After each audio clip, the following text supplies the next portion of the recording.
When Elon Musk came face-to-face with 11-year-old Prisha Sharma at the 2024 International Science Fair, nobody expected what would happen next. Prisha wasn't a normal fifth grader. Tests showed her IQ was 195, higher than Albert Einstein's. 160. She was just a quiet girl from San Jose who loved reading and science. Until one day, she spotted a dangerous flaw in Musk's Neuralink brain chip design that his entire team of expert scientists had missed. Instead of dismissing her, Elon did something that shocked everyone. He jumped off the stage, asked to see her notebook, and admitted she was right. What followed would change both their lives forever. As Elon discovered, this young girl's special way of thinking might hold the key to helping humanity keep up with artificial intelligence. Little did anyone know that this chance meeting was about to unlock a secret project that would transform the future of human intelligence itself. Prisha Sharma sat quietly in the back row of the Austin Convention Center, her small hands trembling as she clutched her blue notebook. The enormous room buzzed with excitement as nearly 2,000 people waited for Elon Musk to take the stage at the 2024 International Science Fair. "Are you okay?" whispered Ms. Gonzalez, Prisha's science teacher. "You look a little pale." Prisha nodded but didn't speak. How could she explain the butterflies in her stomach? Just 1 month ago, she had been a normal fifth grader at Lincoln Elementary School in San Jose. Now, everyone was calling her the smartest girl in the world. It had all started with that IQ test. Lincoln Elementary was part of a university study on childhood intelligence. All the fifth graders took the test. Prisha thought nothing of it. Just another boring school activity. But 3 weeks later, the school principal called her parents for an emergency meeting. "We've never seen scores like this," the university psychologist had told them, her voice full of wonder. Prisha's IQ is 195. To put that in perspective, Albert Einstein's was estimated at 160. After that day, everything changed. News reporters camped outside their modest apartment. Her face appeared on morning shows. Scientists wanted to study her brain. It was overwhelming and scary. "Ladies and gentlemen," boomed a voice over the speakers, snapping Prisha back to the present.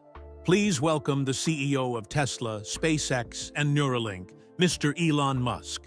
The crowd erupted in applause as a tall man in a black t-shirt and jeans walked onto the stage. Prisha had seen him on TV many times, but in person, he seemed more real, less like a superhero from her comic books. "Thank you for that warm welcome," Elon said, his slight accent making his words sound different from other grown-ups Prisha knew. "I'm excited to be here with so many bright minds who are shaping our future." For the next 20 minutes, Elon talked about his companies. He showed videos of SpaceX rockets landing back on Earth. He talked about Tesla's new solar roofs that could power entire neighborhoods. Then he began discussing Neuralink. "We're developing technology that will help people with brain injuries regain movement and speech," he explained, as images of tiny computer chips appeared on the giant screen behind him. Eventually, these brain-computer interfaces might help humans keep pace with artificial intelligence. Prisha leaned forward, suddenly interested. She had read everything she could find about Neuralink after seeing an article online. The technology fascinated her. Tiny wires thinner than human hair that could be inserted into the brain to record and stimulate neural activity. "The latest version of our chip is ready for human trials next year," Elon continued. "We believe it's completely safe and will help thousands of people with paralysis communicate again." Prisha frowned. That wasn't right. She had noticed something in the technical papers published on Neuralink's website. Something that worried her. "Any questions?" Elon asked, finishing his presentation. Hands shot up across the auditorium. A woman with a microphone began moving through the crowd, stopping at people Elon pointed to. After answering questions about Mars missions and electric cars, Elon scanned the back of the room. "Let's get someone from the back," he said. "How about the young lady in the blue dress?" Prisha froze as the woman with the microphone walked toward her. Ms. Gonzalez nudged her gently. "Go ahead," her teacher whispered. "You can do it." Prisha stood up on shaky legs. The microphone felt heavy in her small hands. "Hello," she said, her voice coming out higher than normal. "My name is Prisha Sharma." "Hello, Prisha," Elon replied, smiling. "What's your question?" Prisha took a deep breath. She wished her parents were here, but her dad couldn't get time off from his programming job, and her mom was working a double shift at the hospital. "Mr. Musk," she began, her voice growing stronger, "I think your Neuralink chip design has a big problem." The room, which had been filled with whispers and the tapping of laptop keys, suddenly went silent. Elon tilted his head, his smile fading. "Slightly? What kind of problem?" he asked. "The materials you're using for the chip coating," Prisha continued. "The published papers show you're using a polymer compound that could cause inflammation in brain tissue over time. After about 3 years, it might start breaking down and releasing tiny particles that could damage neurons." People in the audience turned to look at her. Prisha felt her cheeks burning, but kept going. "I did some research on biocompatible materials, and I think there's a better option that would last longer without causing inflammation." Elon Musk stared at her, his expression unreadable. For a terrible moment, Prisha thought he might laugh at her or dismiss her concerns. Instead, he asked, "How old are you, Prisha?" 11, sir. I'm in 5th grade." A man in a suit leaned toward Elon and whispered something in his ear. Elon's eyes widened. "Are you the girl who was in the news recently?" he asked into the microphone. "The one with the extraordinary IQ test results?" Prisha nodded, wishing she could disappear. She hated being known for that test. It made her feel like a zoo animal that people wanted to stare at. Something changed in Elon's expression. He handed his microphone to an assistant and jumped down from the stage. The crowd murmured in surprise as he walked up the center aisle. Toward Prisha, people pulled out their phones to record what was happening. Prisha stood frozen as Elon Musk, one of the world's most famous people, stopped right in front of her. "You've actually read our technical papers?" he asked, his voice gentler now that he wasn't using the microphone. "Yes, sir," Prisha replied. "I found them online. The science is really interesting. And you understand the chemistry of the polymer coatings?" "Mostly," she said honestly. "I had to look up some terms." Elon's eyes crinkled at the corners when he smiled this time. It made him look more like a regular dad than a billionaire. "Dai, you have any notes about this problem you found?" he asked. Prisha nodded and opened her blue notebook. Inside were careful drawings and notes written in her neat handwriting. She had diagrams showing how the polymer might break down over time and suggestions for alternative materials. Elon took the notebook and studied the pages, flipping back and forth. The entire convention center remained silent, watching this strange scene unfold. After what felt like forever, Elon looked up. His face was serious now. "This is remarkable," he said. "I think you might be right." He turned to look back at the stage, where his team was watching with confused expressions. "Ladies and gentlemen," he announced, his voice carrying through the quiet room, "I think we've just witnessed something extraordinary. This young lady may have identified a serious flaw in our design that our entire engineering team missed." He turned back to Prisha. "We need to talk more about this. Would you be willing to show these notes to my team?" Prisha nodded, too stunned to speak. No one in the audience could have guessed what would happen next. How this chance meeting would change both Prisha's life and the future of Neuralink forever. Everyone in the room turned to look at Prisha. The spotlight operator, sensing something important was happening, swung a bright beam in her direction. Prisha felt her cheeks burning under the sudden attention of 2,000 pairs of eyes. "My name is Prisha Sharma. I'm 11 years old," she said, her voice small but clear in the silent auditorium. A woman in a sleek business suit hurried over to Elon and whispered something in his ear. His eyebrows shot up, and he looked at Prisha with renewed interest. "You're the girl with the IQ of 195? He asked into the microphone someone had handed him. The question boomed through the speakers, making Prisha wince. She nodded reluctantly. She hated being known only for that number. It made her feel like a math problem instead of a person. "Mrs." Gonzalez placed a supportive hand on Prisha's shoulder. "You don't have to talk about that if you don't want to," her teacher whispered, but Elon was already continuing. "That's higher than Einstein's estimated IQ," he said to the audience. "And she just spotted a potential flaw in our Neuralink design that our entire engineering team missed." He turned back to Prisha. "I'd like to hear more about this problem." "You found?" Prisha took a deep breath. She wished her parents were here instead of working. Mom at the hospital and Dad at his programming job. But she had practiced explaining scientific ideas in her school's science club. She could do this. "I noticed in your published papers that the polymer coating on the chip has a similar structure to materials that showed signs of microdegradation in wet environments," she explained. Her voice grew stronger as she focused on the science and forgot about the crowd. "The brain is very sensitive to foreign particles, even tiny ones. If the coating breaks down after 3 or 4 years, it could cause inflammation and damage to the neurons around the chip." Elon listened with complete attention, something adults rarely gave children.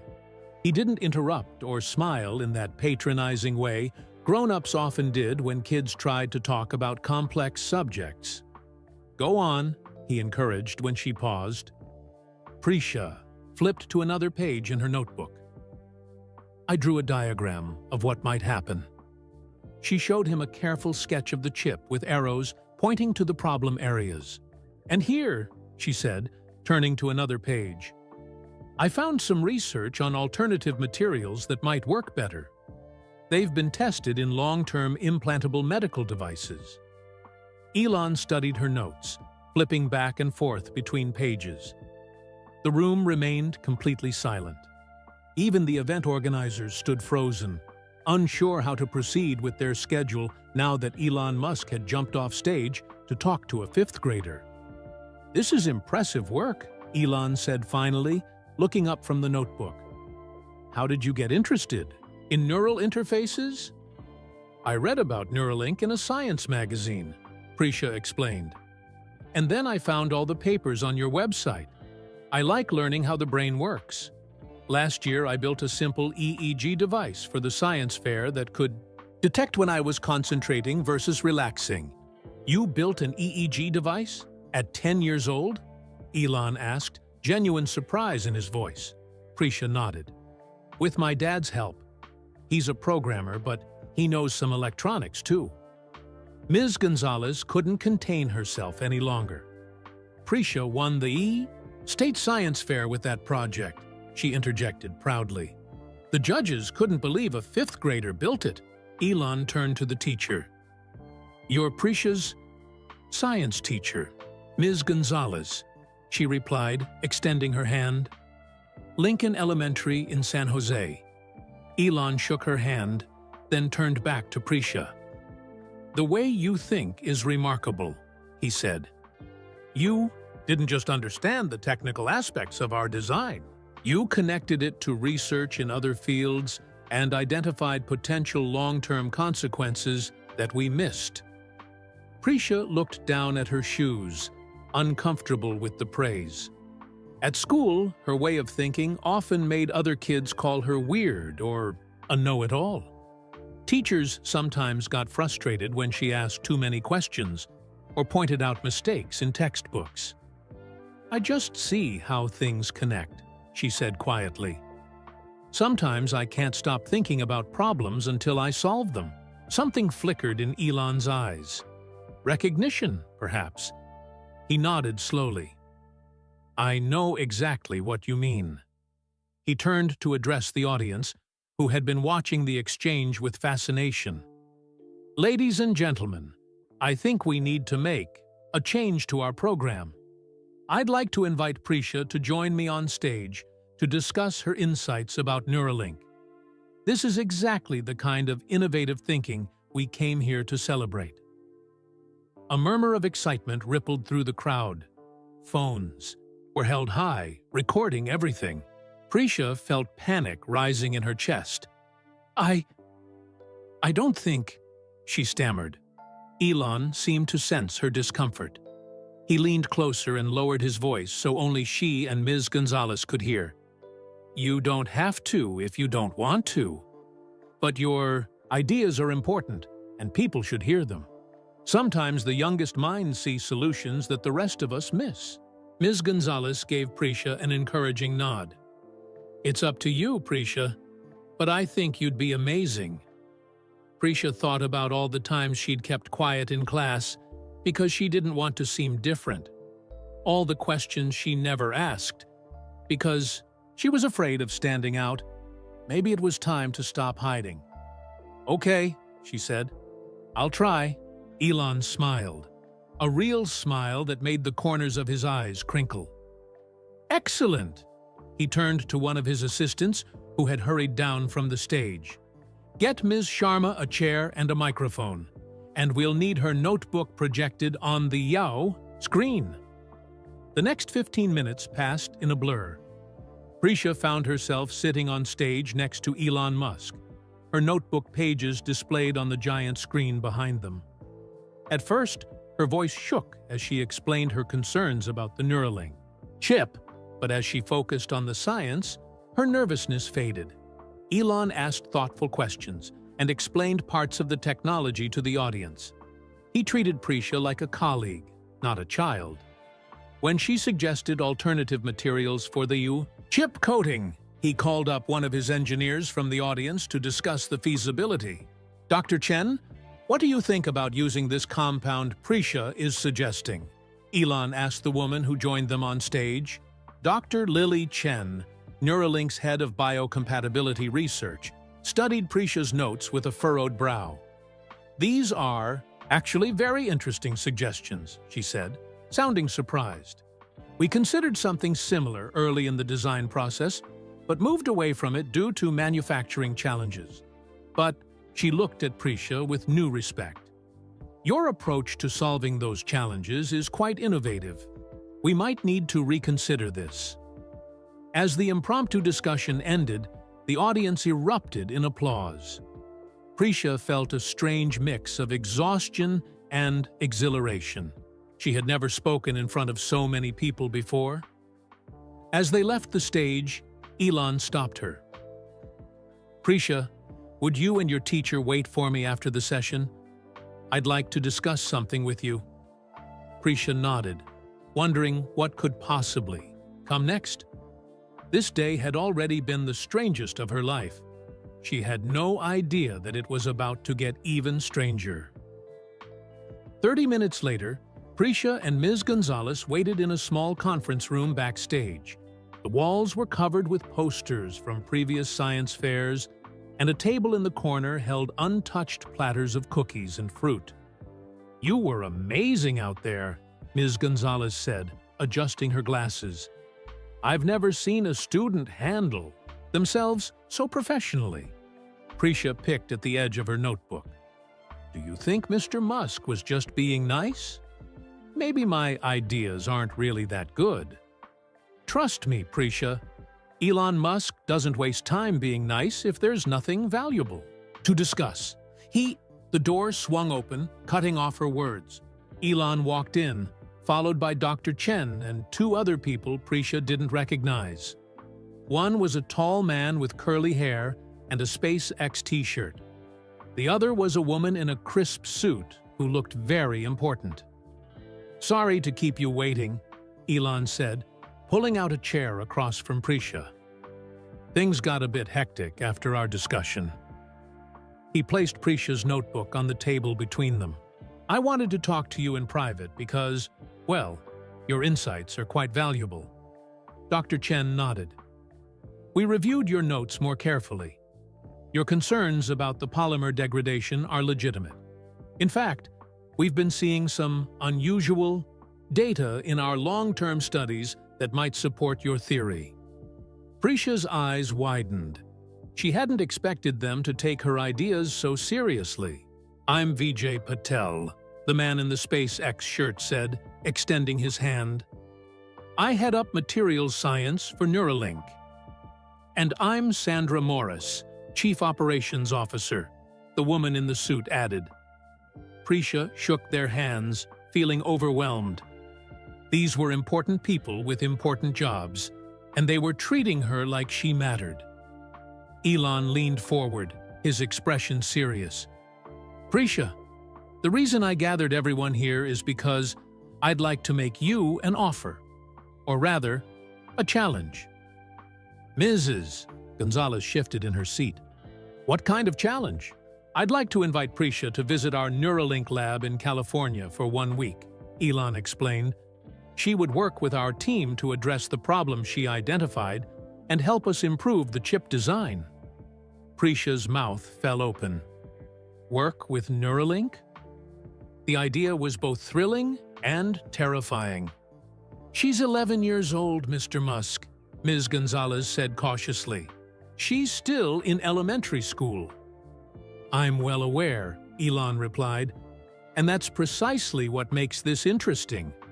Prisha sees problems and solutions that experts with decades of experience miss. Her brain works differently, connects ideas in ways that most of ours don't." He turned to Prisha. "That's a rare and valuable gift." Prisha felt her face grow warm at the praise. Most of her life, being different, had felt like a burden. Kids at school called her weird brain or robot girl because she could solve math problems quickly but struggled to understand their jokes or games. "We would ensure everything is appropriate, of course," Dr. Chen added. "Prisha's parents would be welcome to accompany her.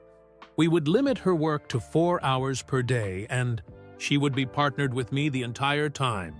"What exactly would I be doing?" Prisha asked quietly. "You'd help us rethink our approach to the chip coating," Vijay explained. "We'd show you our current designs, our testing procedures, and the data we've collected. You'd be part of our brainstorming sessions and help us evaluate potential solutions." "Like a real scientist?" Prisha asked, her voice barely above a whisper. "Exactly like a real scientist," Elon confirmed. "Because that's what you are, Prisha. Not someday in the future. Right? Now!" Ms. Gonzalez looked concerned. "This is a big decision. Prisha's parents would need to be consulted, and there's school to consider." "Of course," Sandra said. "We were thinking during spring break, which I believe starts next week for San Jose schools. We would cover all expenses for Prisha and her parents, naturally." Prisha's mind raced. Spring break was indeed next week. She had been planning to stay home and read the new books her dad had bought her, maybe work on some coding projects. Instead, she could be at Neuralink, working on technology that might help people with paralysis or brain injuries. "Are you up for it?" Elon asked, looking directly at her. His gaze was intense, like he could see straight into her mind. Prisha hesitated. Part of her wanted to say yes immediately, but another part was scared. What if she couldn't help them? What if they realized she wasn't as smart as they thought? "You don't have to decide right now," Dr. Chen said gently. "We understand this is unexpected." Prisha took a deep breath. She thought about all the times she'd held back in class because she was afraid of seeming too different. All the ideas she never shared because she didn't want to stand out. Maybe it was time to stop hiding. "I want to do it," she said, her voice stronger than she expected. "If my parents say it's okay." Elon smiled broadly. "Excellent. We'll arrange everything with your parents." He pulled out his phone and handed it to Ms. Gonzalez. "If you could provide their contact information, we'll reach out today." As Ms. Gonzalez inputted the phone numbers, Prisha noticed something odd.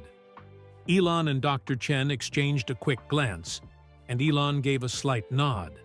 It happened so fast that Prisha almost missed it, but her brain had always been good at noticing small details that others overlooked. "There's something else," she said suddenly. "Something you're not telling me." The adults all turned to look at her, surprise evident on their faces. "What do you mean?" Sandra asked, her professional smile not quite reaching her eyes. "You all seem, I don't know, more interested in me than just about the chip problem," Prisha explained, struggling to put her feeling into words. "There's something else, isn't there?" A moment of silence fell over the room. Then Elon laughed, a genuine laugh of delight rather than dismissal. "You really don't miss anything, do you?" he said, shaking his head in amazement. "You're right, Prisha. There is another reason I'm particularly interested in working with you." Dr. Chen looked concerned. "Elon, are you sure?" "Yes," he interrupted. "She deserves to know." He turned back to Prisha. "The truth is, Neuralink isn't just about helping people with injuries or diseases. That's our first goal, certainly. But my long-term vision is more ambitious. You want to help humans keep up with artificial intelligence," Prisha said, remembering his words from the presentation, "because AI is getting smarter every day." "Exactly," Elon confirmed, looking impressed. "And to do that, we need to understand how exceptional human brains work. Brains like yours, Prisha. The way you think, the connections you make. It's different from how most people process information, even very intelligent adults." Prisha felt a strange mixture of pride and uneasiness. "So you want to study my brain?" "In a way," Dr. Chen acknowledged. "Not invasively, of course, but yes, we'd like to understand what makes your cognitive processes so effective. It could help us design better interfaces between brains and computers. You're not just fixing the problem I found," Prisha realized. "You're hoping I can help create something new." "That's right," Elon said. "Something that could change everything." Ms. Gonzalez cleared her throat. "I think this is veering into territory that needs parental consent," she said firmly. "Prisha is still a child." "Of course," Elon agreed. Everything would be fully explained to Prisha's parents, and they would be involved every step of the way. He looked at Prisha. "But I wanted you to know the whole truth. You deserve that respect." Prisha nodded slowly, her mind spinning with possibilities and questions. This was bigger than she had imagined. Much bigger. "So," Elon said, offering his hand across the table, "are you still interested in the challenge?" Prisha looked at the hand extended toward her, the hand of one of the world's most famous inventors, offering her a chance that most scientists would dream of. She thought about her comfortable but ordinary life in San Jose, her few friends, her quiet days reading and coding. Then she reached out and shook his hand firmly. "Yes," she said, "I accept the challenge." What Prisha couldn't know was that this handshake would change not just her life, but potentially the future of human intelligence itself. 2 weeks later, Prisha stood at the entrance of the Neuralink, headquarters in Fremont, California. The building was sleek and modern, with curved glass walls that reflected the morning sunlight. A small garden with native California plants surrounded the entrance, giving the high-tech facility a touch of nature. Her parents, Arjun and Meera Sharma, stood beside her. They both looked nervous but proud. Her father, normally quiet and reserved, kept checking his phone as if expecting an important message. Her mother, still wearing her hospital ID badge because she'd come straight from her night shift, squeezed Prisha's hand reassuringly. "Are you ready, Beta?" her father asked, using the affectionate Hindi term for child. Prisha nodded, though her stomach felt like it was full of butterflies. After Elon Musk's invitation, everything had happened so quickly. There had been video calls with Neuralink executives, paperwork for her parents to sign, and arrangements for their week-long stay in Fremont. Her parents had both taken time off from their jobs, her dad from his position as a computer programmer at a small tech company, and her mom from her nursing job at Valley Medical Center. "Remember, you can change your mind at any time," her mother said softly. "No one will be disappointed if this feels like too much." But Prisha knew that wasn't entirely true. The Neuralink team was counting on her. Mr. Musk himself had called twice to check if she was still coming. And deep down, she wanted to be here, despite her nervousness. The glass doors slid open automatically as they approached. Inside, the lobby was bright and open, with a minimalist design that reminded Prisha of the spaceship interiors in her favorite sci-fi movies. A large Neuralink logo, a stylized N that looked like interconnected neurons, glowed on the wall behind the reception desk. A woman with short dark hair and rectangular glasses approached them, smiling warmly. She wore a white lab coat over jeans and a blue blouse. "You must be the Sharma family," she said, extending her hand. "I'm Dr. Lily Chen. We spoke on the video call last week." Prisha recognized her as the scientist who had joined them on stage. At the science fair, Neuralink's head of biocompatibility research. "It's nice to meet you in person," Prisha's father said, shaking her hand. "Thank you for this opportunity for Prisha." "The pleasure is all ours, Mr. Sharma," Dr. Chen replied. "Elon has been talking about Prisha's insights since the science fair. Our entire team is excited to work with her." She turned to Prisha with a genuine smile. "Especially me." "Is Mr. Musk here today?" Prisha asked, looking around the lobby. Several people in lab coats and company t-shirts moved purposefully through the space, but there was no sign of the famous CEO. "He'll join us tomorrow," Dr. Chen explained. "Today, he wants you to meet the team and learn about our work." She handed each of them a badge on a lanyard. "These will give you access to the areas of the building we'll be visiting. Please wear them at all times." Prisha slipped the badge over her head, feeling a little thrill at seeing her name printed beneath the Neuralink logo. It made everything feel real in a way that even the plane ride from San Jose hadn't. "Let me give you a tour," Dr. Chen said, gesturing toward a hallway. "Then we can get started." As they walked, Prisha noticed small robots gliding silently along tracks in the walls, carrying packages and equipment between rooms. People barely seemed to notice them, but Prisha found them fascinating. "What are those?" she asked, pointing. "Oh, those are our delivery bots," Dr. Chen explained. "They help move materials and samples around the building. They're especially useful for the clean room areas where we need to minimize human traffic." The tour continued through a series of increasingly impressive spaces. They saw the engineering labs where the tiny neural threads were designed and tested. They visited simulation rooms where computers modeled how the chips would interact with brain tissue. Dr. Chen showed them the manufacturing area, visible through large windows where technicians in special suits worked in sterile conditions to produce the delicate components. Prisha's eyes grew wider with each new room. This was more advanced than anything she had imagined. When they reached the animal care center, she hesitated.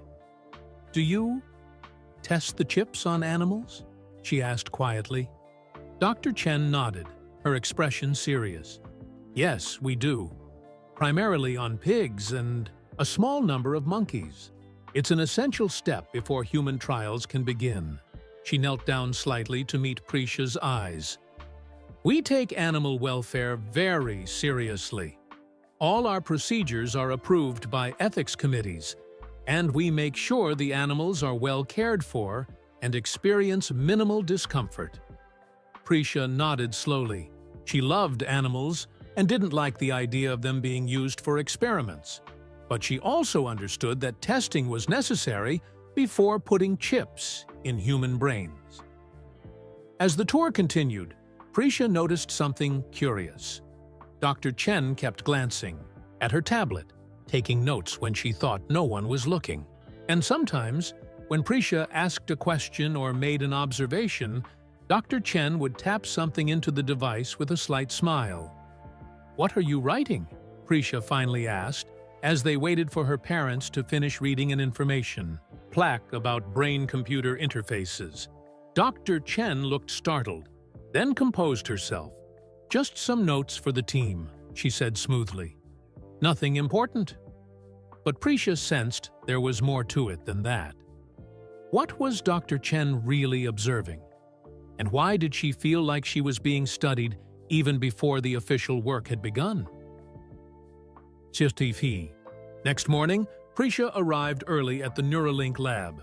Her parents dropped her off at 8:30, planning to pick her up at 4-eyed. Her mom had wanted to stay, but Dr. Chen had gently explained that the research areas were restricted to authorized personnel only. After some discussion, her parents reluctantly agreed to spend the day exploring Fremont and nearby San Francisco, with the promise that they would be called immediately if Prisha needed anything. "Did you sleep well?" Dr. Chen asked, meeting Prisha at the reception desk. Today she wore a gray blouse under her lab coat, and her short hair was tucked behind her ears. "Yes, thank you," Prisha replied politely, though it wasn't entirely true. She had tossed and turned in the hotel bed, her mind racing with questions about what today would bring. "Good. Elon is already here and wants to see you right away." Prisha felt a flutter of nerves in her stomach. Yesterday had been fascinating, but relatively low pressure, just a tour and introductions to a few team members. Today, she would be expected to contribute something valuable. Dr. Chen led her through a maze of corridors Prisha hadn't seen during yesterday's tour.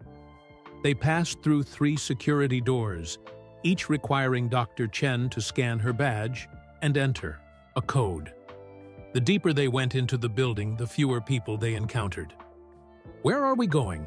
Prisha asked after the 3rd security door. "To one of our specialized testing labs," Dr. Chen replied.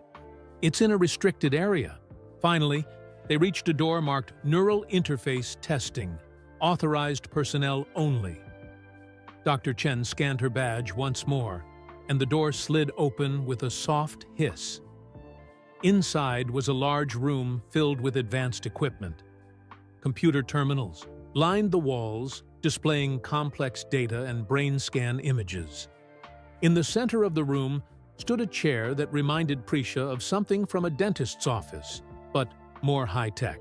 A complex machine was positioned above it, with various arms and sensors that could be moved into different positions. Elon Musk stood in the middle of the room, drinking coffee from a SpaceX mug. His black t-shirt had a small Neuralink logo on the sleeve. When he saw Prisha, his face brightened with a smile. "There she is," he exclaimed.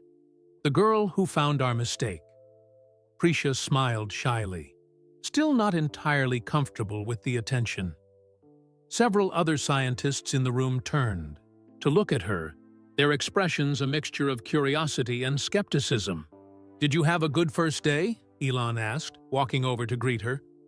"Yes, it was really interesting," Prisha replied. "The technology here is amazing." "And today will be even better," Elon said, his eyes animated with excitement. I have a special project for you. Is it about the chip coating? Prisha asked, remembering the reason she had been invited. Related to that, yes, but there's a bigger picture to consider, Elon replied. Before we dive into fixing specific problems, I want to understand more about how your brain works. He gestured to the chair in the center of the room. This is an advanced EEG scanner, much more sophisticated than the one you built for your science fair project. It can read electrical signals from your brain with incredible precision. Prisha looked at the chair with a mixture of curiosity and uneasiness. The machine attached to it had dozens of wires and sensors. "What do you want me to do?" she asked. "We'd like to scan your brain while you solve certain problems," Elon explained. "It will help us understand your cognitive processes. What makes your thinking so unique?" Dr. Chen stepped forward. "The procedure is completely non-invasive and painless," she assured Prisha. "We'll place a cap with sensors on your head, show you problems on a screen, and record your brain activity as you solve them." Prisha hesitated. This wasn't what she had expected when she agreed to help with the Neuralink chip. She had thought she would be reviewing designs, suggesting alternative materials, working with the engineering team. "What kind of problems will I be solving?" she asked, trying to keep her voice steady. "Math problems, logic puzzles, pattern recognition, things like that," Elon replied casually. "We want to see what happens in your brain when you tackle different types of challenges." Prisha frowned slightly. "Is this about the chip problem I found? How will this help fix the polymer coating issue?" Elon and Dr. Chen exchanged a quick glance that Prisha didn't miss. There it was again, that sense that something else was happening beneath the surface. "In a way, it's all connected," Elon said after a brief pause. "Understanding exceptional, cognitive abilities like yours could help us design better brain-computer interfaces. The polymer coating is one piece of a much larger puzzle." Prisha looked around the room. The other scientists were trying to appear busy, but she could tell they were watching the exchange with interest. This room, with its advanced equipment and multiple security doors, hadn't been part of yesterday's tour. Why were they so interested in her brain specifically? After a moment of thought, she walked over to the chair and sat down. Her feet barely touched the floor. "Okay," she said. "I'll try." "Excellent!" Elon clapped his hands together. "Dr. Chen will set you up with the EEG cap, and we'll get started." For the next hour, technicians prepared Prisha for the brain scan. They fitted a cap covered in sensors onto her head, carefully positioning each one against her scalp with a special gel. They explained every step of the process, but Prisha still felt nervous as the machine whirred to life above her. "Now, we'll begin with some simple problems and gradually increase the difficulty," Dr. Chen explained, handing Prisha a small button. "Press this when you've solved each problem. Try to work as quickly and accurately as you can." Elon and the other scientists moved behind a glass wall, where they could monitor her brain activity on large screens.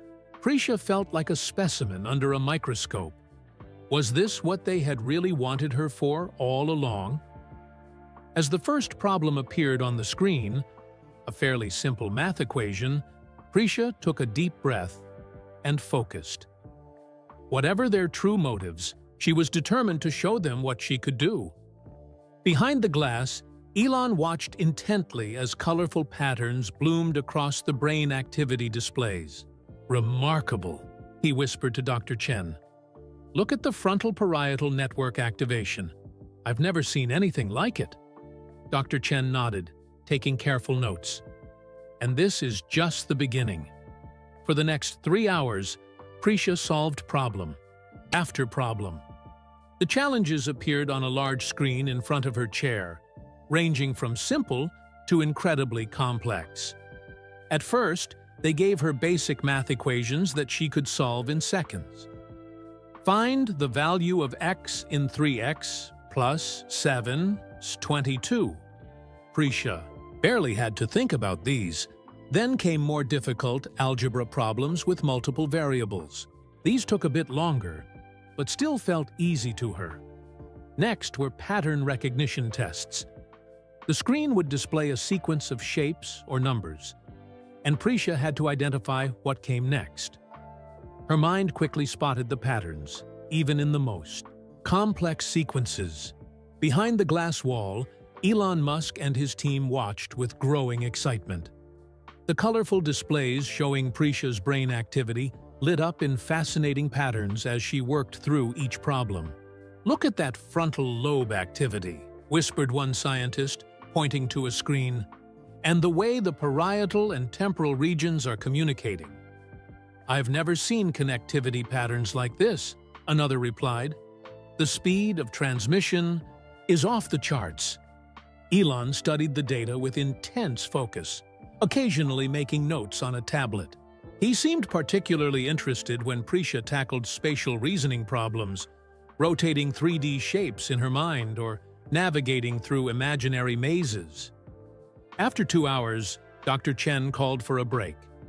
Prisha removed the sensor cap and rubbed her scalp, which felt itchy from the gel. Elon entered the testing area carrying a paper bag and a juice box.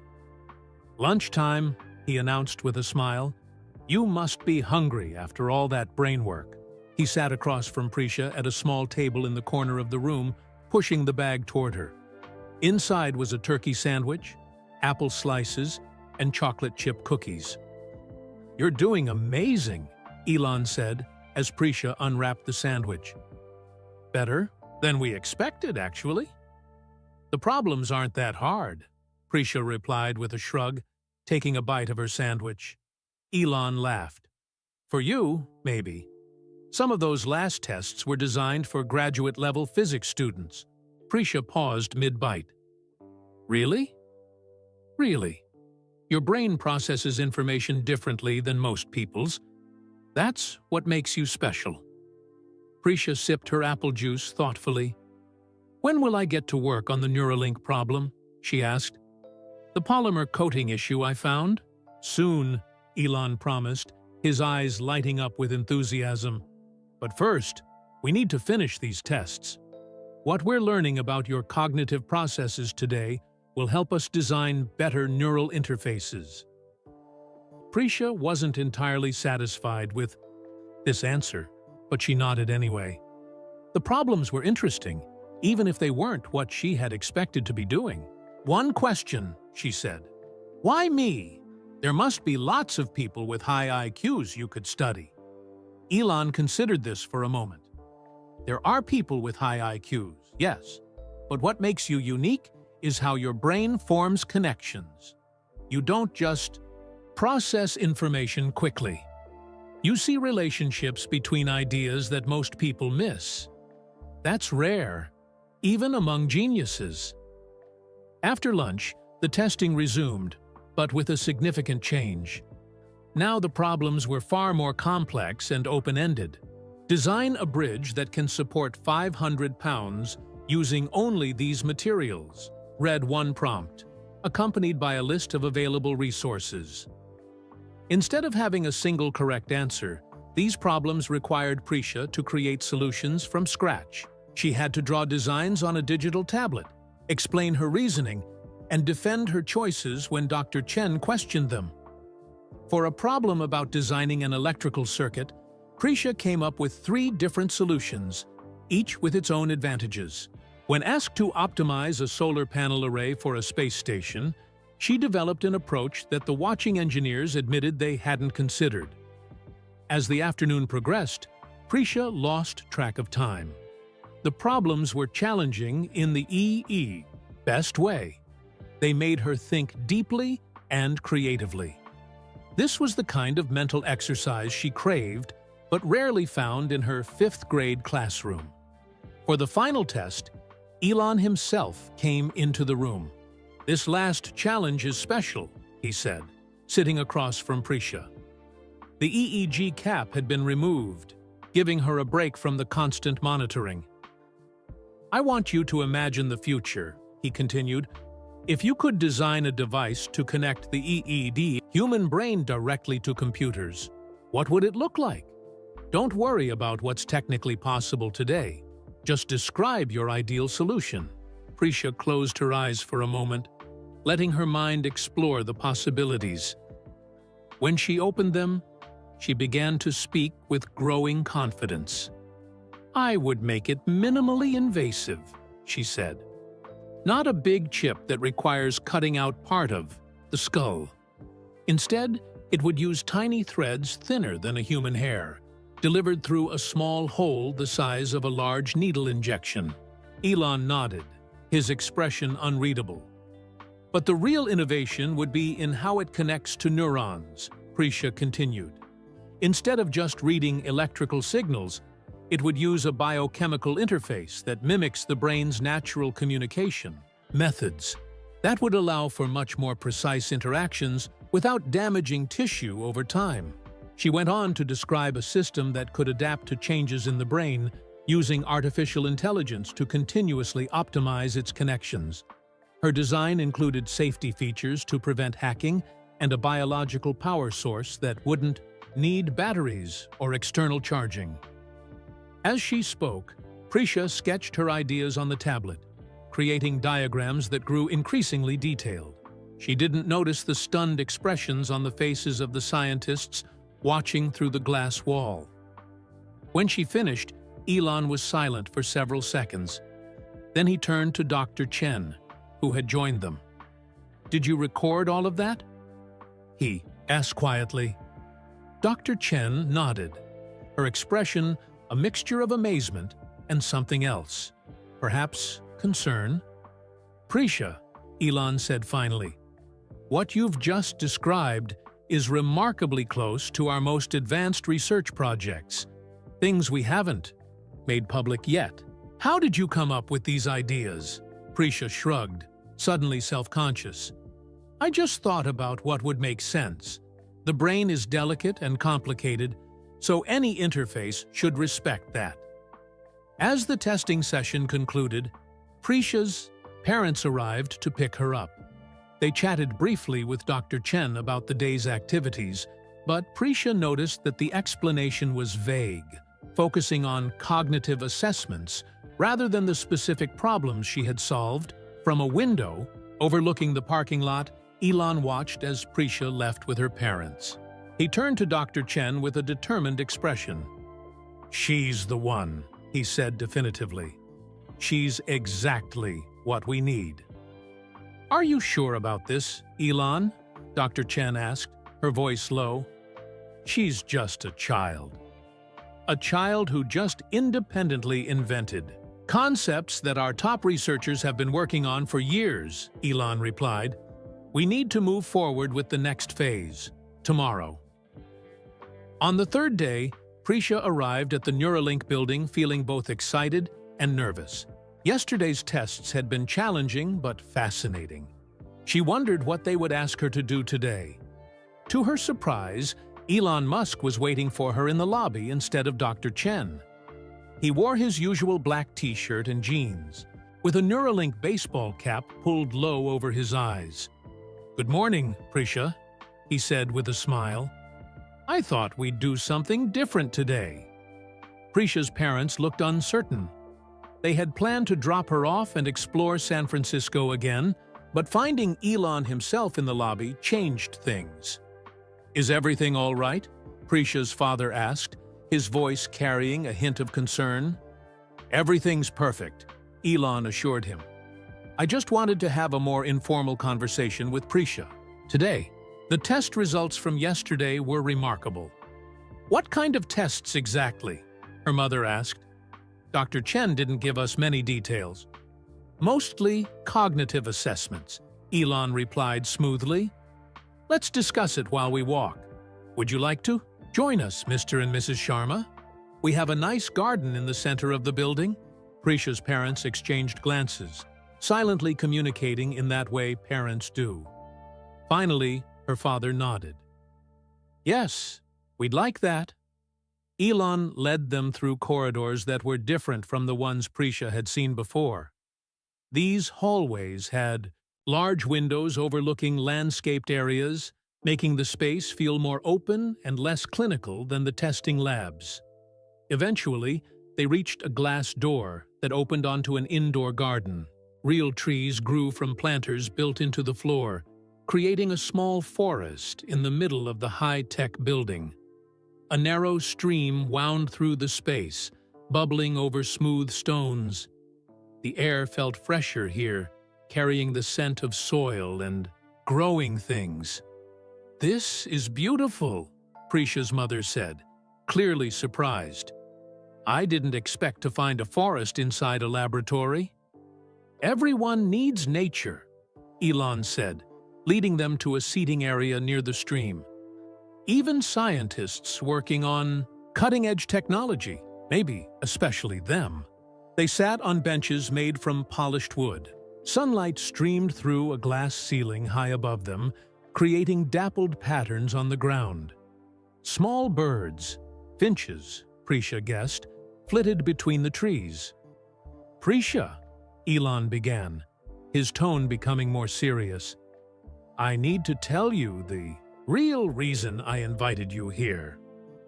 Prisha's parents straightened, suddenly alert. Her father's hand moved protectively to her shoulder. "I thought it was about the polymer coating problem," Prisha said, confused. "That was part of it," Elon acknowledged. "And you were right about that issue. We're already implementing some of your suggestions.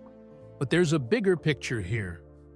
He took a deep breath, as if deciding how much to reveal. "Do you know why I started Neuralink?"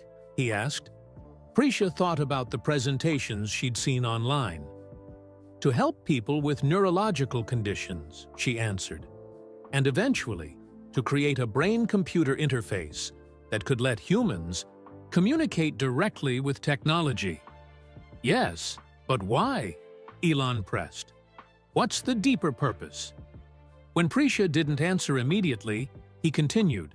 "It's about artificial intelligence," he explained. "AI is advancing at an incredible rate. Each year, these systems get smarter, faster, more capable. Soon, maybe within your lifetime, Prisha, they might become smarter than humans in every way." "You're worried about that," Prisha observed, noticing the tension in his voice. "I am," Elon confirmed. "Not because I think AI is inherently dangerous, but because humans might not be able to keep up. We could find ourselves left behind by the very intelligence we created." Prisha's father frowned. "What does this have to do with my daughter?" Elon turned to face all three of them. "Neuralink isn't just about helping people with injuries or diseases. That's our first goal, certainly. But my long-term vision is more ambitious: to enhance human cognitive abilities, to give people the option of keeping pace with AI as it evolves." E.T. looked directly at Prisha. "Your brain is special, Prisha. The way you think, the connections you make, it's different from anyone we've ever studied. The problems you solved yesterday would challenge graduate students or professional engineers, yet you found solutions almost effortlessly." Prisha felt her face grow warm at the praise. She wasn't used to adults talking about her abilities this way, at least not in front of her. "We want to understand how your brain works," Elon continued. "Not just to satisfy scientific curiosity, but to help develop neural interfaces that might allow others to process information more like you do." "You want to make everyone think like Prisha?" her mother asked, sounding skeptical. "Not exactly," Elon clarified. "But we want to understand what makes certain brains particularly adept at forming connections between ideas. If we could enhance those capabilities in others, even slightly, it could help humanity keep pace with advancing AI." Prisha's mind raced, processing the implications. "So you're not just fixing the problem I found with the chip," she said slowly. "You're hoping I can help create something new, something that would change how people think." That's right, Elon confirmed. Something that could change everything. Her father stood up abruptly. This is too much, he said firmly. Prisha is 11 years old. She came here to help with a specific technical problem, not to be the foundation for enhancing human intelligence. Dad. Wait, Prisha said, tugging at his sleeve. I want to hear more. Elon held up his hands in a calming gesture. I understand your concerns, Mr. Sharma. Truly, I do. That's why I wanted to have this conversation with all of you present. Complete transparency. What exactly have you been testing these past 2 days? Prisha's mother asked, her nurse's instincts kicking in. Were those really just cognitive assessments? Yes, but very specific ones, Elon explained. We've been mapping how Prisha's brain activates when she solves different types of problems. The patterns we're seeing are unique. Regions that don't normally communicate with each other in most people are highly connected in her brain. He pulled out a tablet and showed them images of brain scans. These are from a typical high IQ adult, he said, displaying one image. And these are Prisha's from yesterday. The second image showed much more colorful connections spanning different regions of the brain. These unusual connection patterns might explain Prisha's exceptional abilities to see relationships between seemingly unrelated concepts. Elon continued. If we could understand how these connections form and function, we might be able to develop interfaces that facilitate similar processing in others. Prisha stared at the images of her own brain, fascinated. She had always known that she thought differently from her classmates and even most adults. Seeing physical evidence of those differences was both thrilling and a little scary. What would happen next? She asked. If I continued helping you? Elon leaned forward, his enthusiasm evident. We'd work together to design a new kind of neural interface, one that could eventually help people think more creatively, see connections more clearly, process information more efficiently. Not to make everyone a genius, but to give humanity tools to evolve alongside the technology we're creating. And this would help people with brain injuries too? Prisha asked, remembering the original purpose of Neuralink that had first captured her interest. Absolutely, Elon assured her. The medical applications would come first. Everything we learn would improve our ability to help people with paralysis, memory disorders, and other neurological conditions. Prisha's parents looked at each other, communicating silently again. Her father's expression had softened slightly, though concern still lined his face. We need time to discuss this, her mother said finally. As a family. Of course, Elon agreed, standing up. Take all the time you need. This is a big decision. As they walked back through the building toward the lobby, Prisha's mind was bursting with questions. What would it mean to help design technology that could change how people think? Was she really qualified to participate in something so important? And what would happen if she said no? The next morning, after a long family discussion in their hotel room, Prisha returned to Neuralink with her parents' cautious approval. They had set clear boundaries. They would receive daily updates on exactly what Prisha was doing. The work would be limited to 4 hours per day, and either her mother or father would remain in the building at all times, even if they couldn't be in the restricted labs. Elon had readily agreed to these conditions, seeming genuinely pleased that Prisha would continue working with them. Today, we start the real work, Dr. Chen said as she led Prisha into a different lab. This one was smaller than the testing room, but packed with advanced equipment. Large screens displayed complex diagrams of the Neuralink chip and microscopic images of what looked like brain tissue. To Prisha's surprise, 4 other scientists were waiting for them. They introduced themselves as experts in materials, science, neurobiology, electrical engineering, and computer programming. For the first time since arriving at Neuralink, Prisha felt like she was being treated as a collaborator rather than a test subject. "We want to show you everything," Dr. Chen explained, pulling up detailed schematics of the Neuralink chip on a main display.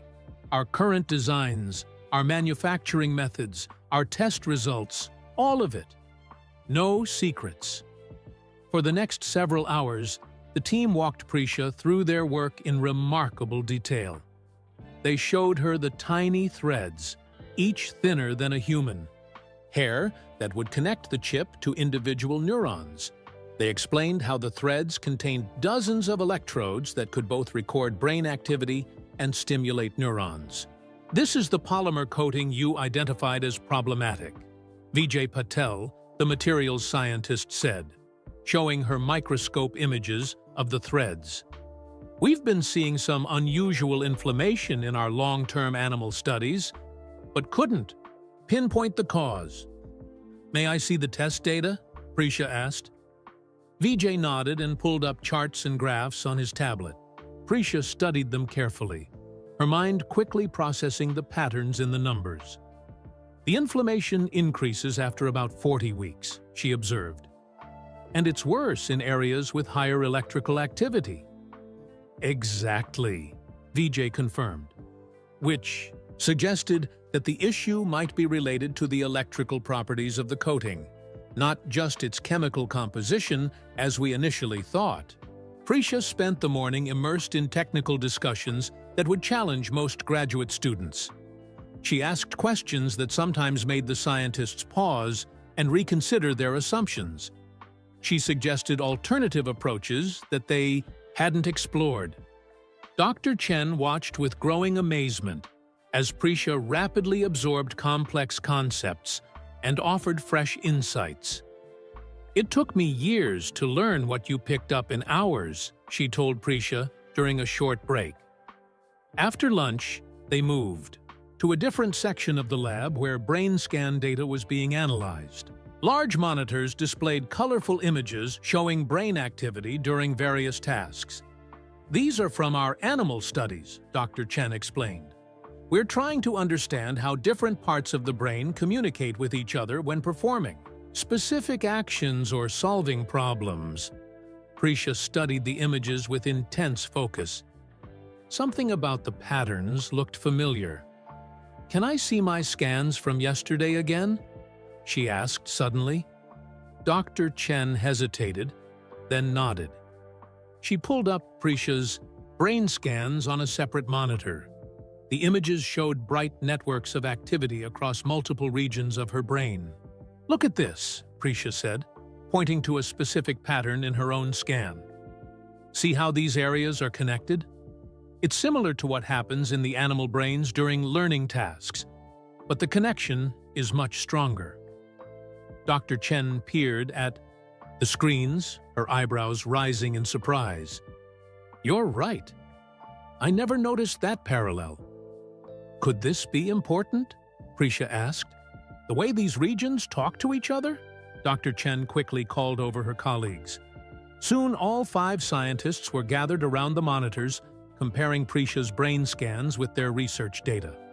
The prefrontal cortex and parietal regions are showing unusually strong synchronized activity, one neurobiologist noted. "And look at these connections to the temporal lobe. They're much more developed than typical for her age." "Or for any age," another added. "I've never seen this level of cross-regional communication in an adult brain." Prisha listened to their technical discussion, picking up new terminology and concepts with each passing minute. A thought began forming in her mind, a connection between what she was seeing in the brain scans and the problems with the Neuralink chip. "What if," she said slowly, drawing the scientist's attention, "the problem with the chip isn't just the coating material? What if it's also about how the electrodes are arranged?" She moved to a touchscreen and pulled up the chip design. The current design has electrodes spaced evenly along each thread. But the brain doesn't work that way. She pointed back to the scan images. Different regions communicate with different intensities and frequencies. What if the electrode arrangement mirrored these natural communication patterns instead? The room fell silent as the implications sank in. "That's brilliant," Vijay finally said. "Instead of a uniform interface, we could design region-specific patterns of electrodes tailored to the natural communication flows of the brain. It might reduce tissue stress, too," another scientist added excitedly. "If the artificial signals match the natural patterns more closely, the brain might accept the interface with less resistance." Dr. Chen immediately called Elon, who arrived within minutes. His eyes widened as the team explained Prisha's insight. "Show me," he said, and they walked him through the comparison of brain scans and electrode designs. Elon turned to Prisha, genuine respect in his expression. "This could be the key breakthrough we've been looking for. Not just fixing the inflammation problem, but completely rethinking how the interface works with the brain's natural architecture." For the rest of the day, Prisha worked with the team to design a new version of the Neuralink chip. Instead of the previous uniform design, this one would have variable electrode patterns optimized for different brain regions. The polymer coating would also be modified to address the degradation issue she had initially identified. By late afternoon, they had a preliminary design ready for computer simulation. The entire team gathered around a large screen as the neural interface engineer ran the first test. "Predicted inflammation response is down 78% compared to the current design," he announced, his voice filled with excitement. "And signal clarity is improved by nearly 40%. A cheer went up from the scientists. Elon clapped Prisha on the shoulder, his face lit with enthusiasm. "This is revolutionary," he told her. "In one day, you've helped us make a breakthrough that might have taken years otherwise." Prisha felt a glow of pride unlike anything she'd experienced before. This wasn't like winning a school science fair or getting a perfect score on a test. This was helping create something that could actually change people's lives, helping those with paralysis communicate again, or patients with brain injuries recover lost functions. As her parents drove her back to the hotel that evening, Prisha was unusually quiet, processing everything that had happened. "Are you all right, Beta?" her father asked, glancing at her in the rearview mirror. "Yes," she replied softly. "I'm just thinking about today." "Was it too much?" her mother asked, turning in her seat to look at Prisha with concern. Prisha shook her head. "No. For the first time, I felt like my brain makes sense. Like being different isn't just weird, it's valuable." What she didn't say was that she was also thinking about Elon's bigger vision, about enhancing human cognition to keep pace with artificial intelligence. The new chip design wasn't just about helping people with medical conditions. It was potentially the first step toward something much more profound, changing what it meant to be human. On the final day of her visit, Prisha arrived at the Neuralink building to find Elon waiting for her and her parents in the lobby. He greeted them warmly, his eyes bright with excitement. "I have something special to show you today," he said, leading them down a corridor Prisha hadn't seen before.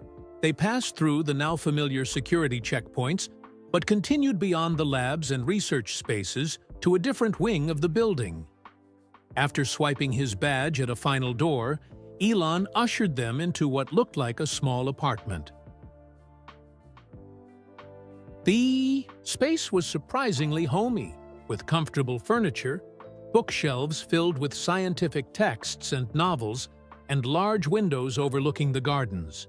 A small kitchen area sat in one corner, and doors led to what appeared to be bedrooms and a bathroom. "This is our guest researcher suite," Elon explained, gesturing around the space. "Usually it's for scientists who visit from other countries and need a place to stay while working on longer projects." The room was beautiful, with plants growing in sunny corners and artwork on the walls. mostly abstract pieces that reminded Prisha of brain scans and neural networks. "It's lovely," Prisha's mother said, admiring the space. "Very different from the labs." Elon nodded, then motioned for them to sit on the comfortable couches in the center of the room. Once they were all seated, his expression became more serious. "Wanted to meet with all of you today because I have a proposal," he said. "In the past 4 days, Prisha has made contributions to our research that, frankly, have stunned our entire team. The redesigned neural interface she helped create yesterday is already showing incredible promise in our simulations." Prisha's father nodded politely, but his posture remained cautious. "We're very proud of her," he said. "As you should be," Elon replied, "which brings me to my proposal." He leaned forward, his hands clasped together. "I would like to invite Prisha to stay at Neuralink for 6 months as a special advisor to our research team." The room fell silent. Prisha felt her heart begin to race. "She would work with the team 3 days a week," Elon continued. "The other days, she would have private tutors for her regular school subjects, the best teachers we can find, ensuring she doesn't fall behind academically. You would both be welcome to stay here as well, in this suite, or we could arrange for a nearby apartment if you prefer more space." Prisha's mother frowned. 6 months is a long time. What about her school, her friends? "We'd ensure her education continues at an advanced pace," Elon assured them. "As for friends, we have several young interns in our education department who could provide social interaction. And of course, she could visit home on weekends if you preferred not to stay." "What exactly would she be doing?" Prisha's father asked. "Continuing the work she started," Elon explained, "helping refine the new interface design, collaborating with our team on testing and improvements. Her insight into how different brain regions communicate has opened up entirely new possibilities for our technology." He turned to Prisha directly. "We need your mind, Prisha. This could change the future of humanity, not just helping people with neurological conditions, but potentially enhancing human cognitive capabilities beyond what we thought possible." Prisha felt a mixture of excitement and uncertainty. Parthosakruti of her was thrilled by the idea of continuing this fascinating work. Another part felt overwhelmed by the responsibility. Her father shook his head firmly. "She's just a child," he said. "This is too much responsibility to place on an 11-year-old, no matter how intelligent she is." "With all respect, Mr. Sharma," Elon replied, "Prisha isn't just any child. She has a gift that could help millions of people. The breakthrough she sparked yesterday would have taken our team years to discover on our own, if we ever did." "That doesn't mean she should spend her childhood in a laboratory," her mother countered. "She deserves a normal life, friends, school, activities, time to just be a kid." Elon nodded, acknowledging their concerns. "I understand completely. That's why we would limit her work hours and ensure plenty of time for normal activities. This suite has game rooms, art studios, even a small basketball court downstairs. We would make certain her life isn't all work." Prisha listened to the adults discuss her future, her thoughts swirling.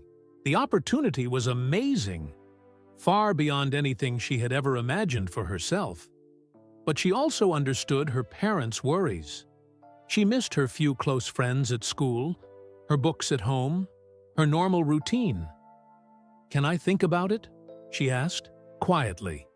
Interrupting the conversation, all 3 adults turned to look at her, seeming almost surprised to hear her speak. "Of course," Elon said quickly. "This is a big decision. Take the weekend to consider it. Talk it over as a family." He stood up, signaling that the meeting was concluding. "Whatever you decide, Prisha, I want you to know that what you've accomplished here this week is extraordinary. You've already made a significant contribution to our work." As they walked toward the lobby, Dr. Chen joined them, carrying a small gift bag which she handed to Prisha. "A thank you for all your help," she said, with a warm smile. "It's been an honor working with you."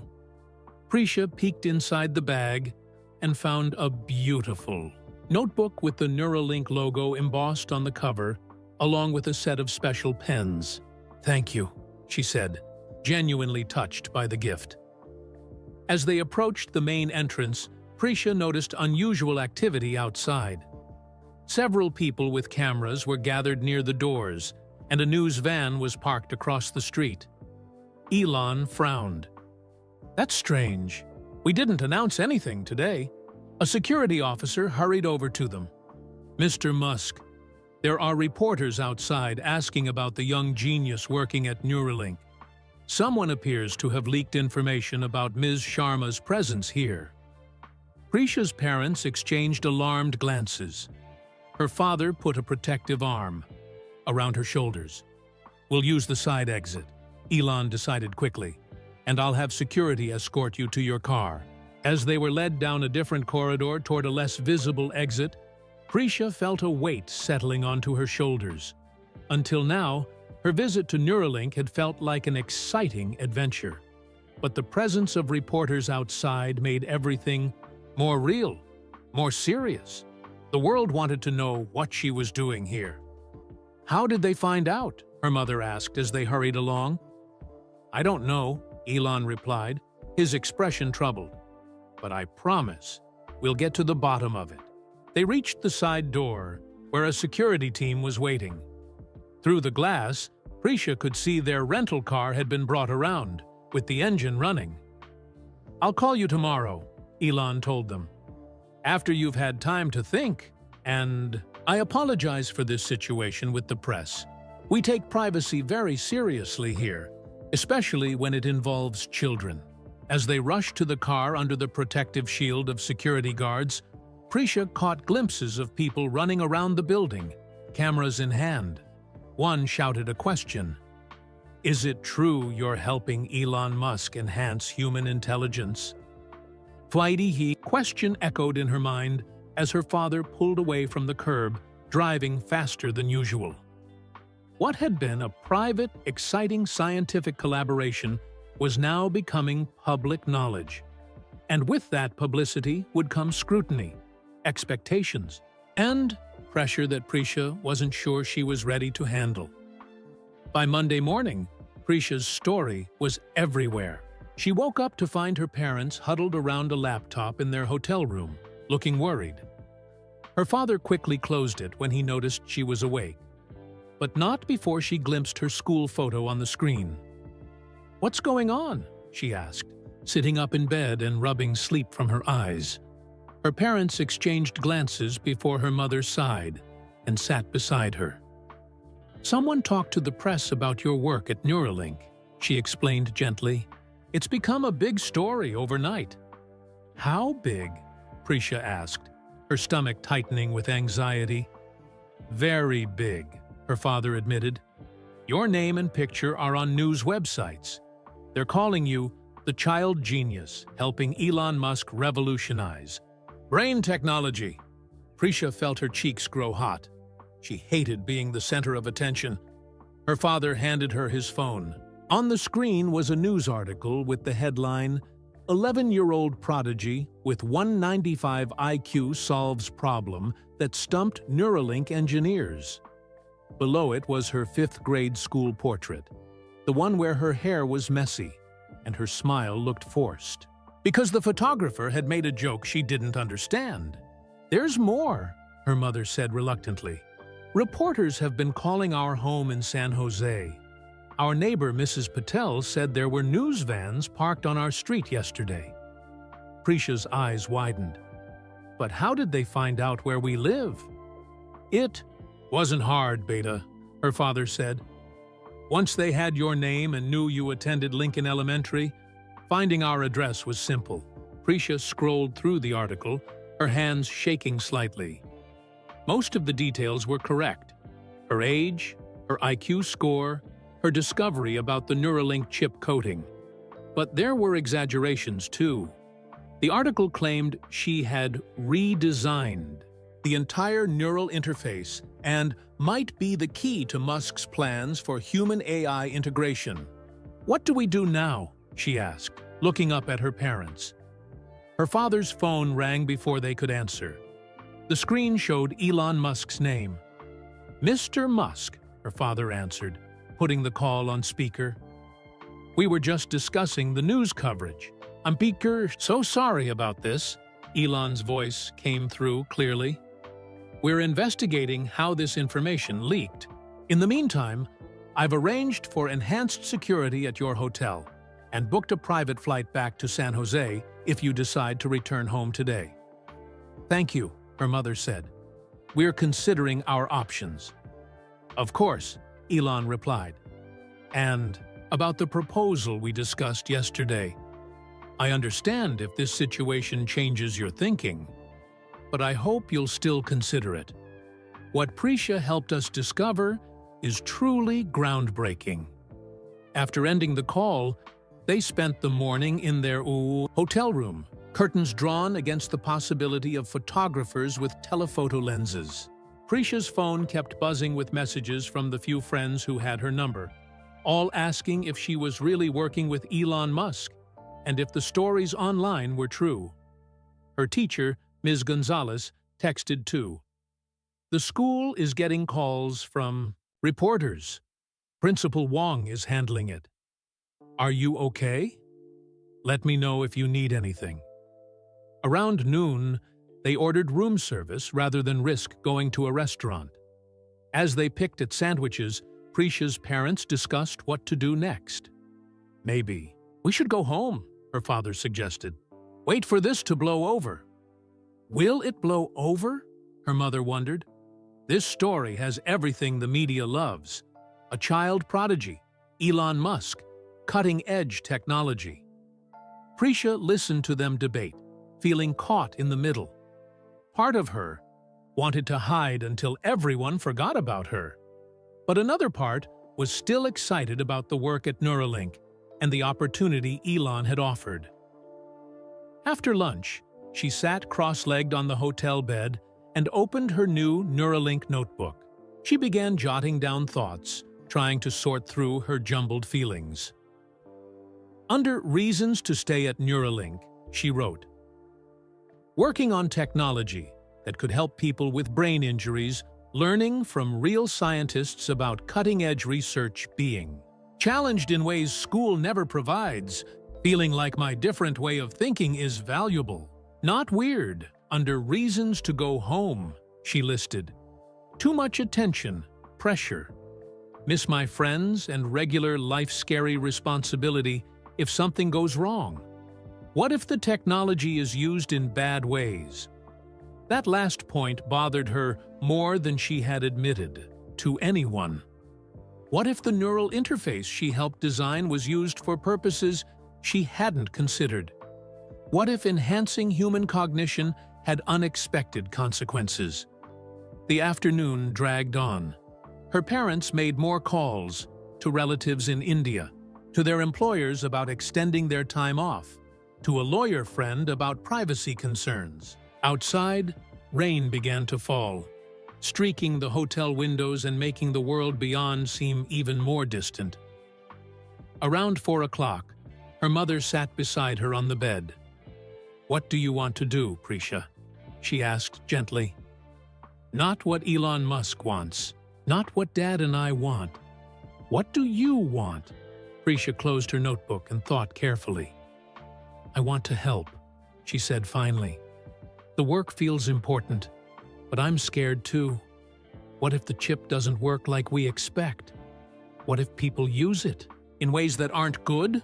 "Those are very wise concerns," her mother said, brushing a strand of hair from Prisha's forehead. "Having a high IQ doesn't mean you have to solve every problem in the world." "But if I can help and I don't, isn't that wrong?" Prisha asked. Her mother smiled sadly. That's a question philosophers have debated for centuries. There's no easy answer.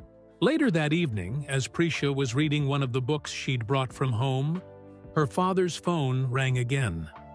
It was Elon Musk calling to check on them and ask about their decision. "We need more time," Prisha said, when her father handed her the phone. "And? I have some conditions." There was a pause on the other end of the line. "Conditions?" Elon repeated, sounding surprised. "Yes," Prisha said, her voice growing more confident.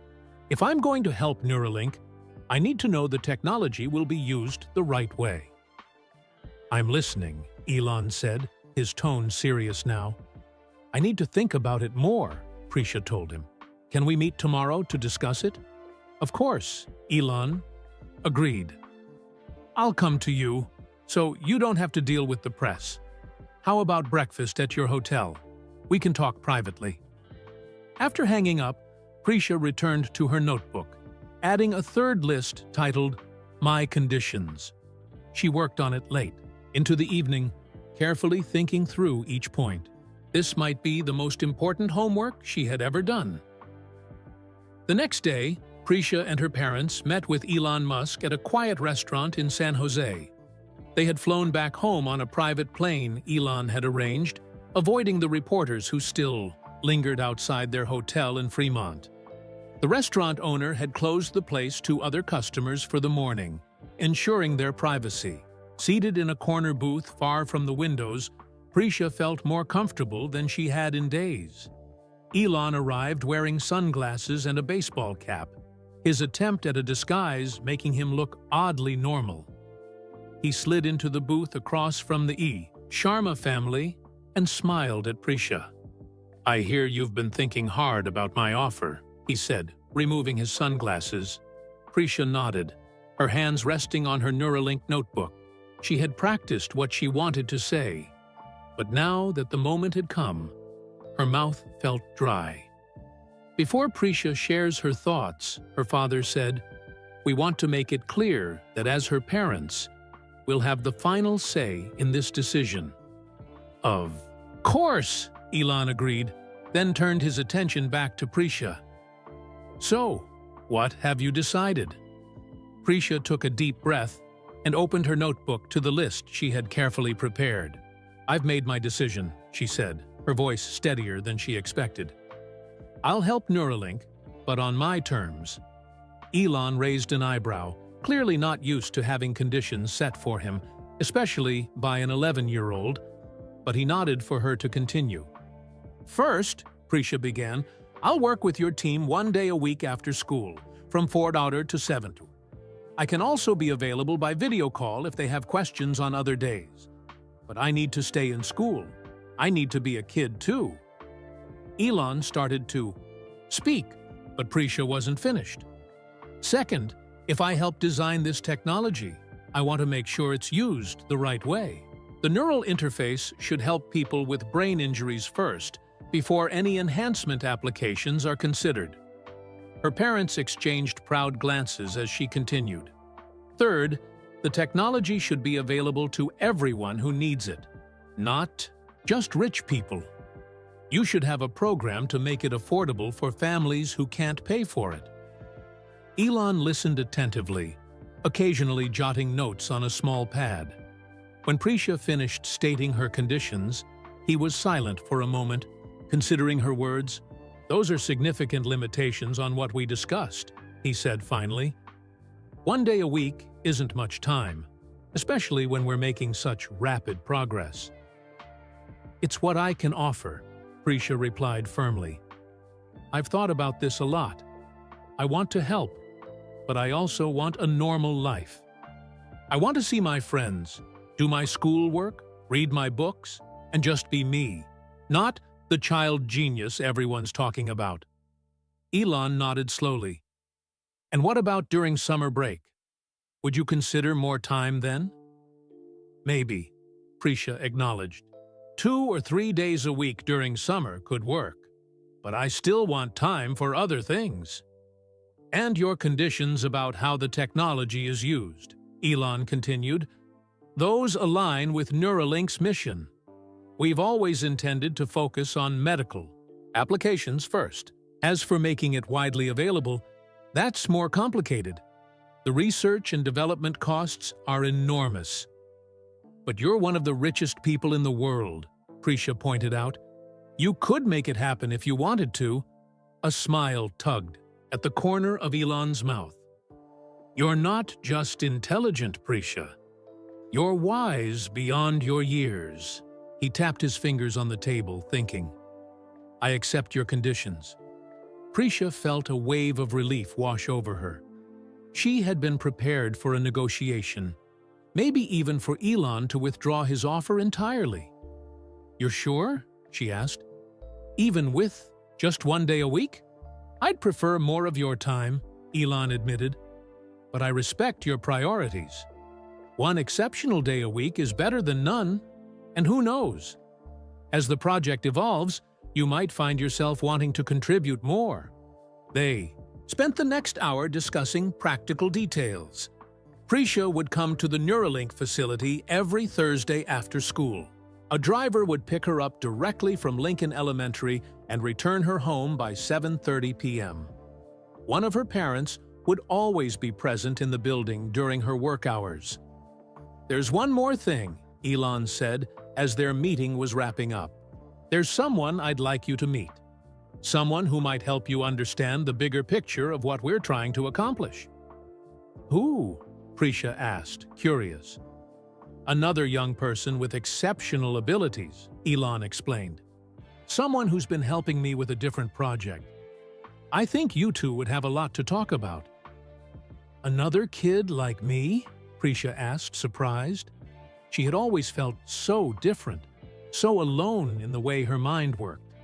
Similar in some ways, different in others, Elon said. His name is Alex. He's a little older than you, 16. He's been working with SpaceX on rocket navigation systems for the past 3 years. Prisha's eyes widened. There are others like me?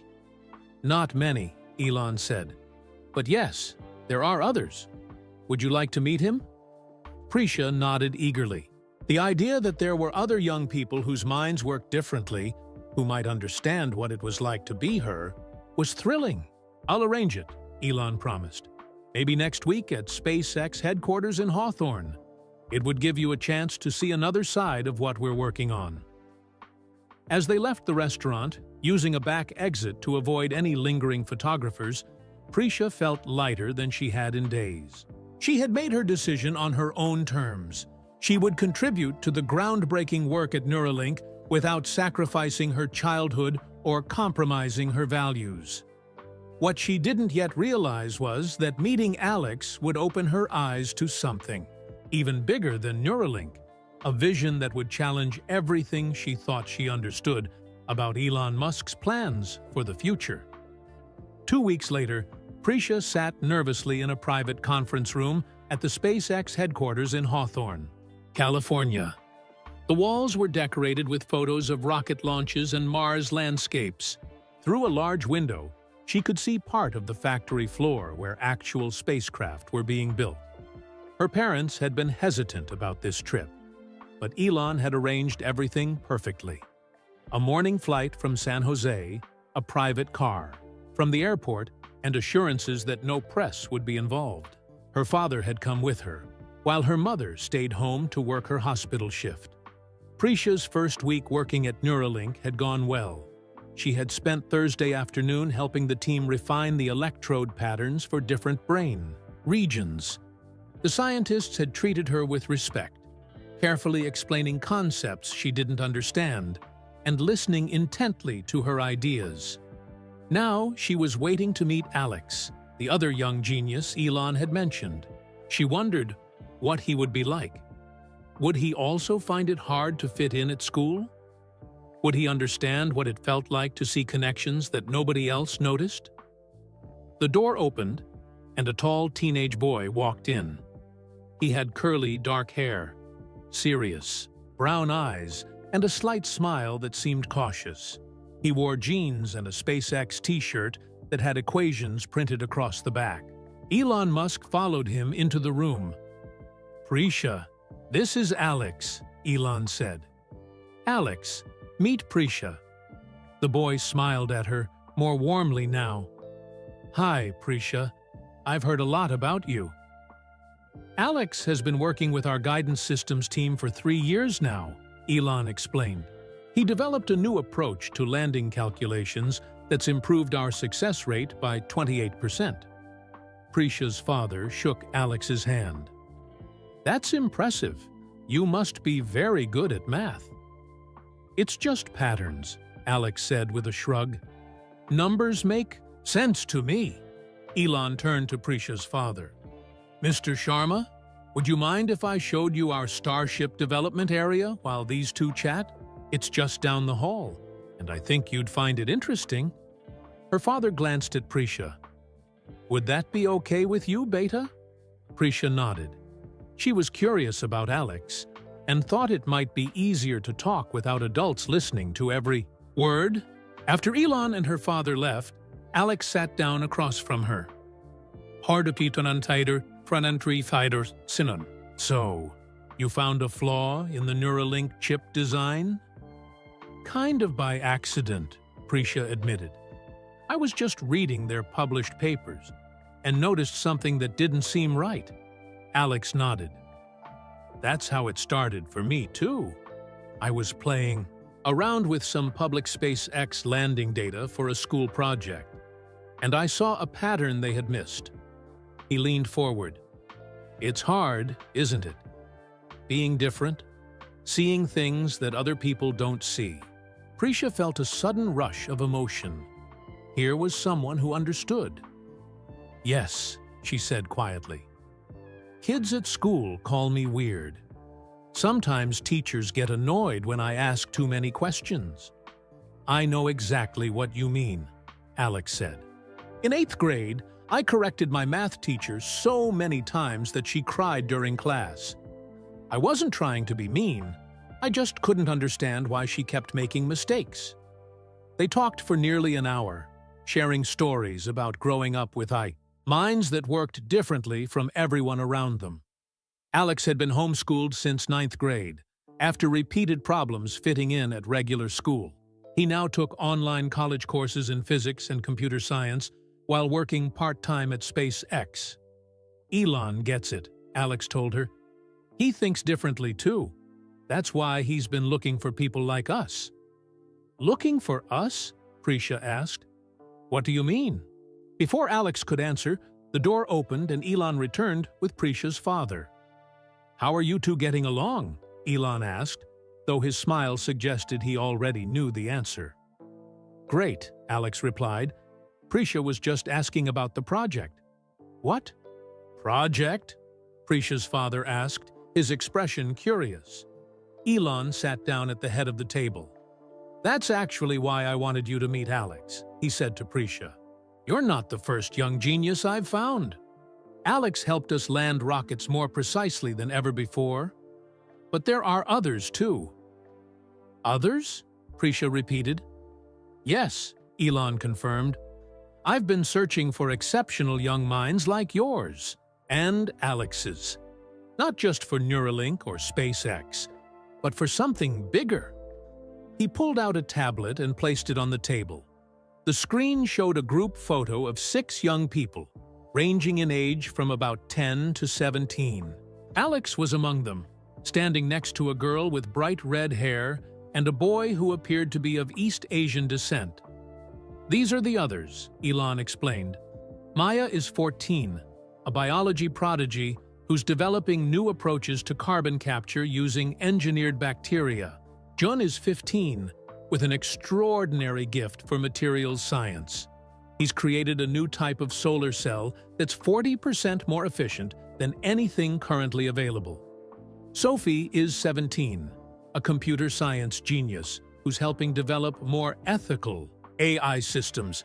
And Rahul is 10, possibly the most gifted mathematician I've ever met." Prisha stared at the image, trying to process what she was hearing. "How?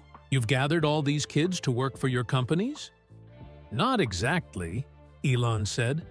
Together, they form a special research team that works on problems beyond what any single company can address: climate change, disease, space colonization, energy production, the biggest challenges facing humanity. A team of child geniuses? Prisha's father asked, sounding skeptical. Young innovators, Elon corrected, each with unique cognitive abilities that allow them to see solutions adults miss. They collaborate virtually most of the time, meeting in person a few times a year. Each continues their education and lives with their families. We provide resources, mentorship, and a framework for their ideas to become reality. He turned to Prisha. Your work at Neuralink has confirmed what I suspected when we first met. Your mind connects ideas in extraordinary ways. You have a rare gift for seeing relationships between seemingly unrelated concepts. Exactly what we need on this team. Prisha realized that fixing the Neuralink chip had been a test. Elon was evaluating whether she would be right for this larger project. So what happens now? She asked, her voice barely above a whisper. Elon smiled. Now, we change the world, but only if you want to. Prisha looked at her father, then back at Alex, who nodded encouragingly. She thought about the past 2 weeks. The fear and excitement, the challenges and discoveries, the feeling of finally using her mind to its full potential on something that mattered. She made her choice. I'm in, she said confidently. But I'm still going to school. And I still need time to just be a kid. Deal, Elon replied, extending his hand across the table. As they shook hands, Prisha couldn't know that in 6 months, this team of young geniuses would make a discovery that would change humanity forever. She couldn't know that her decision today would lead to adventures beyond anything she had ever imagined. She just knew that for the first time in her life, she had found her place. A place where being different was a gift, not something to hide, and that's exactly what shocked everyone about Elon Musk's confrontation with the girl who had a higher IQ than Einstein. Not that he challenged her, not that she helped fix Neuralink, but that he showed the world that the future belongs to those who think differently. And sometimes, those people are just children, waiting for their chance to shine. That was the end of our story about Prisha Sharma and Elon Musk. Where are you listening from today? We'd love to know in the comments below. If you enjoyed this interesting tale about a brilliant young girl who changed the future of technology, please like this video and subscribe to our channel for more fascinating stories just like this one. Tanantiu, forget to share this video with your friends and family to spread kindness and awareness about how special minds can change our world in amazing ways. Thanks for listening, and we'll see you in the next video.